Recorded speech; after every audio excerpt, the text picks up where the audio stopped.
All right. How is it going, everybody? I am very grateful to be back in New York. I did go away for about a week and a half to take a little vacation, take a little break, rejuvenate, and recover, and I am back.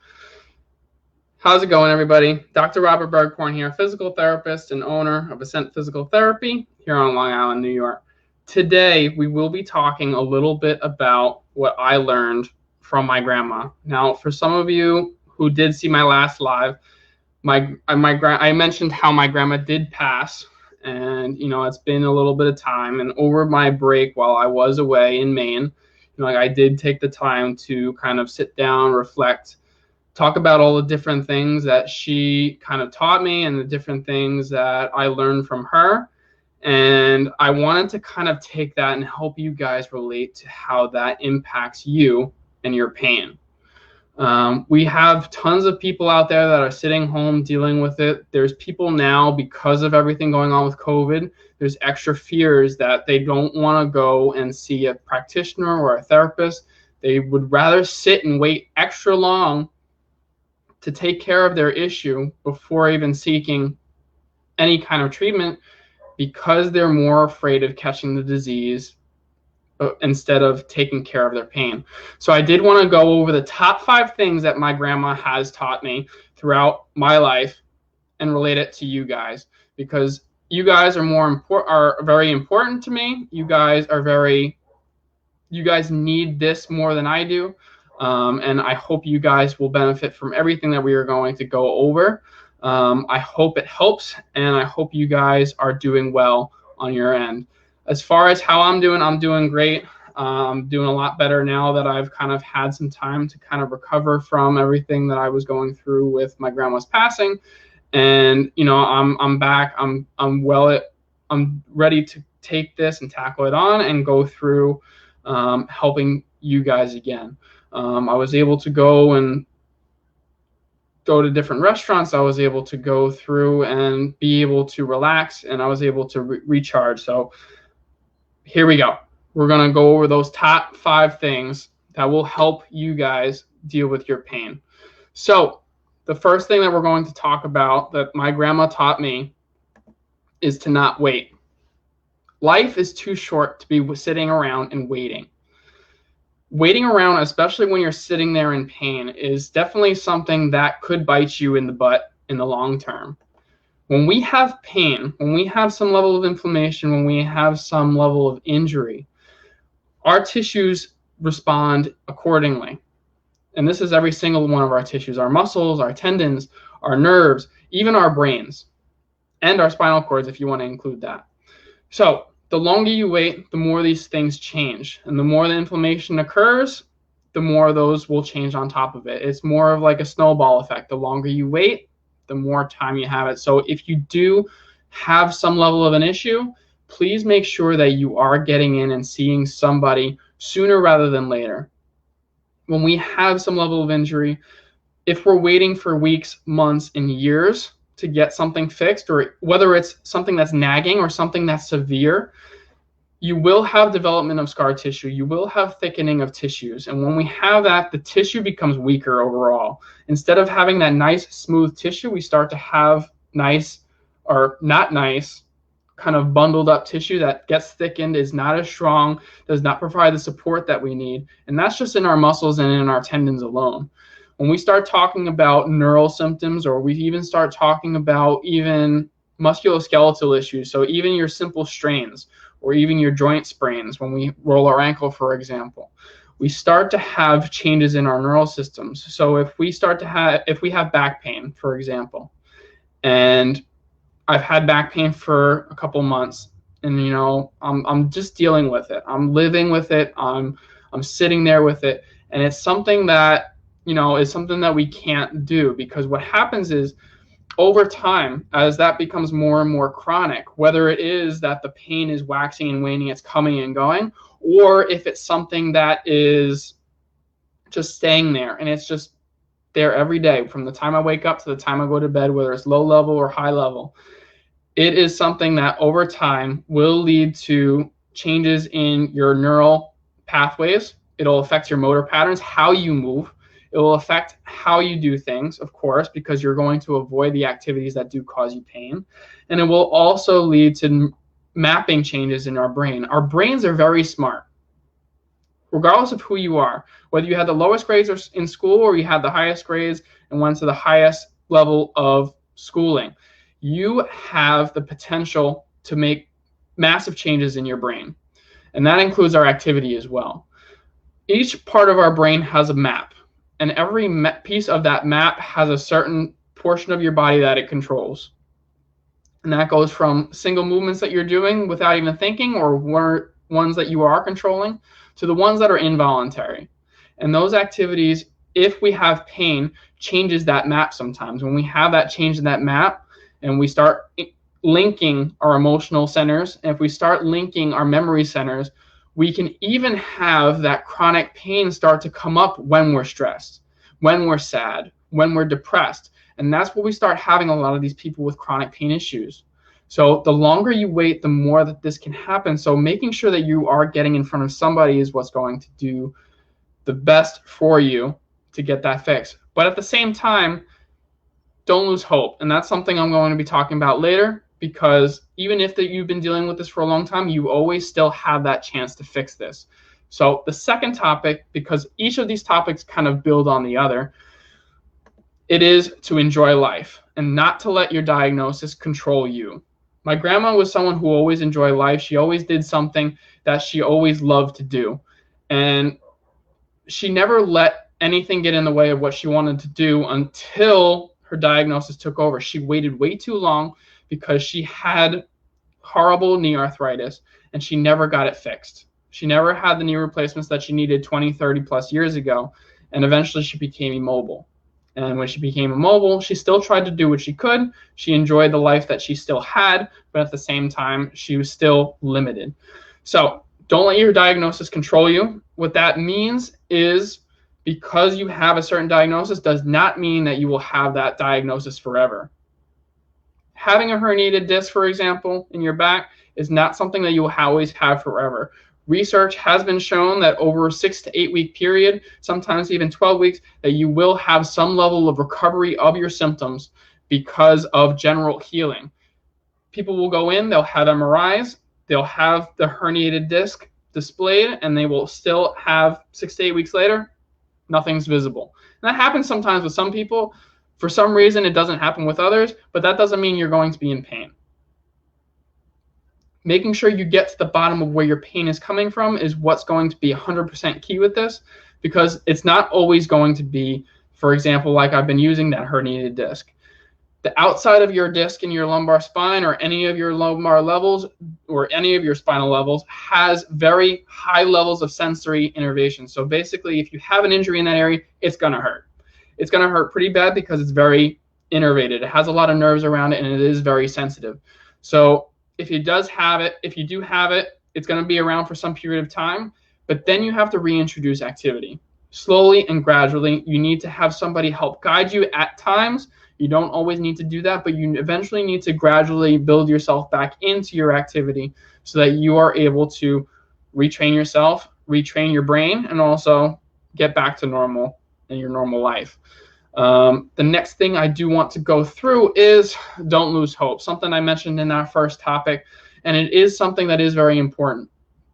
A lot of times when people deal with chronic issues, chronic pain, or even something that has been going on and nagging them, whether it is simple and regular, common iliotibial band syndrome or ankle sprains, they continue to have pain, they continue to have issues, but sometimes they just continue to accept it. They have it, they had it, they still have it. Now, it's not something that you always have to live with. It's not something you always have to think about. It is something you've had. It is something to be mindful of, but it's not something that should limit you in your activity. Having something like that always in the back of your brain will always prevent you from being the person that you want to be and always enjoying the activities that you want to do. Therefore, not enjoying the life that I mentioned in topic number 2. So making sure that you are getting in, making sure that you are working with somebody to help you not lose hope, someone who will sit with you and listen. There are a lot of practitioners out there that will just take things for face value. They see a diagnosis on a prescription, or they just take whatever is on the imaging for what it's worth. I apologize for the phone ringing in the background. They'll take whatever they see for face value and what's on your imaging, and they'll just run with it, and that's what you have. It's not the alteration in muscle balance that you have. It's not the leg length discrepancy that you've had for years. It's not the fear avoidance behavior that you've been exhibiting for periods of time, and it's not the thing that you've been doing for years and years that's contributed to this and impacted over and over. That something that could be just as common as sitting at your desk all day, and over time you've just lost strength in your stabilizers of your core and your hips, which have eventually led to some issues with pain. It happens every day. It happens all the time. And unfortunately, there's a lot of people that just get given up on, either by the clinician or they give up on themselves. And I don't stand for that, just because I believe that everybody has what it takes, either in themselves or also finding the clinician that will help them, will sit with them and take as much time as is needed to listen to what has been going on in your life, and making sure that you are getting the answers that you need, the certainties, the knowledge, and also the tips and tactics that you need in order to get to the point where you want to. Now, will this take time? Yes, it will take time. But at the same time, if you allow yourself to gradually progress over time, whether it is something like if you can't walk for 20 minutes and you always love to go walking because you've had terrible knee pain, or because you've always had iliotibial band syndrome, or because you've had back pain and you can't walk for 20 minutes. If I can get you, or a clinician like me, to get you to start walking for 2 minutes or 3 minutes one week, and then the next week we're up to like 4 or 5.5 with a rest break in between. And then we can progressively go further and further, and that's where we need to be. We need to make sure that you are getting gradual steps and gradual wins, because even those little wins help compound. And that compounding interest, if anybody here does stocks or any kind of bonds or any kind of investment dealings, you know that compound interest rewards over and over again. So the next topic number 4 I want to talk about is do what you like to do. And that part is what I was talking about before, is making sure that you are doing what you love. Making sure that you are, if you're not doing it today, making sure you're getting in front of the person that you want to help you get to where you want to be. Doing what you like will make your life more fulfilling. And when you have a more positive attitude by feeling fulfilled, it will make your pain decrease. Having a positive attitude, having a positive hope, has even been shown to make sure that your pain is decreasing. Having an education on where your pain is coming from, having an understanding of what your pain means in your life and your activity itself, without me having to touch you, without you having to do an exercise, decreases your pain. So making sure you're getting with someone, making sure you're understanding and not listening necessarily to Dr. Google, because if you go to Dr. Google or you go to WebMD, they'll tell you you're going to die. So making sure you're getting the full understanding of what is going on and how to fix it is what you need to do in order to make sure that you get the results that you need and get back to doing what you love to do. And the last thing I want to talk about, topic number 5 of what my grandma has taught me throughout her life and to help you get out of pain, is don't give a shit about what other people think. Not giving a shit about what other people think is what I mean in the sense of, if a doctor or a clinician tells you you should never bend down, you should never lift anything over 2 pounds, you should never go to the gym, you should never walk, you should never cycle, you should never run again. And I think that's complete bullshit. And I'm going to let that sink in, because, not many clinicians will tell you that. I'm going to sit there and let you think about it. How many times have you been told not to do something? Whether it is from a clinician, whether it's from a doctor, physical therapist, a chiropractor, acupuncturist, or even your own family members. We all talk about it. We all see it. We all hear about it. Oh, you're getting too old to do this. Oh, why are you doing this? Why are you killing yourself? Why are you doing this to yourself? I heard so-and-so did this and they've been ruined forever. Doing what you love to do is what makes you who you are. If you love to run, if you love to cycle, if you love to swim, you can do it. It's not something that you can ever not do ever again. But at the same time, getting the right results early on and gradually progressing that time over time will help you get to that point. If you take that person and you take in what they say like that, and you just let it run through your brain, you will change that map in your brain, like I was mentioning in the beginning. You will change how you think, you will change how you move, and you will change how you live your life.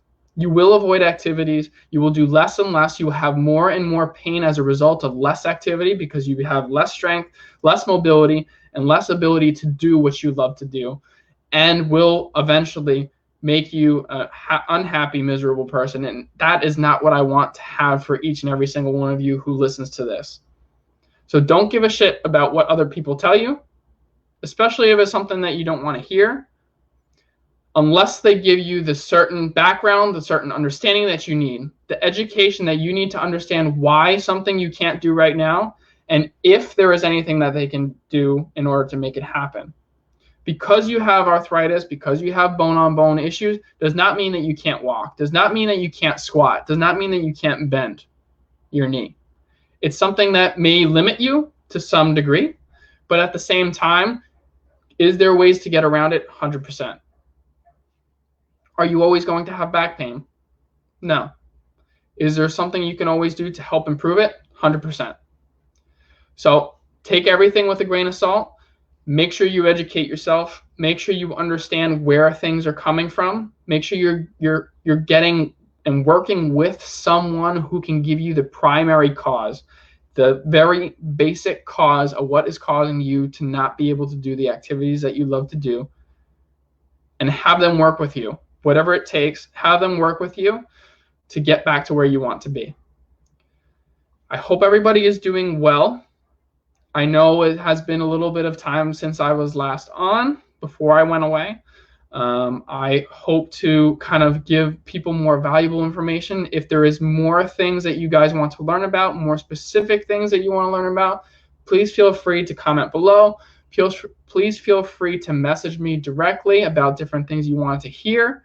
I'm very open to what people want to hear. I will be doing a little bit more on iliotibial band syndrome in my Enduring Athletes injury support group for Long Island very soon. I know I've been delaying it. Part of that has to do with me being away. Part of that has to be doing with me getting over my grandma's passing, and I don't want to make excuses, but I do want to make this the best lecture, the best educational experience for the people in the group. So that's why I have continued to postpone it, because I want to make sure I give them my all. So if you are a runner, an endurance athlete who has been dealing with, or has in the past, or has someone that they know been dealing with iliotibial band syndrome, it will be coming up soon. I will post the event as an event to pop up for you to sign up for something to get into the group. So if you if you are interested, please join the Enduring Athlete Support Group for endurance athletes, so that you can listen to that educational experience for free when it comes up and when I finish putting that project together. I hope you guys enjoyed my topic today for Tactical Tuesdays. I hope you guys are doing well. I hope you guys are staying safe. And I'm hoping that eventually everything with COVID will become more under control, so that I can do a little bit more of a live experience in a setting where you guys can specifically, with me in a controlled group, ask questions, ask things that you guys have been dying to know, so that I can give you guys the best knowledge that you can experience. I hope you guys enjoy the rest of your week, and I will see you guys next week. Talk to you guys soon. Bye-bye.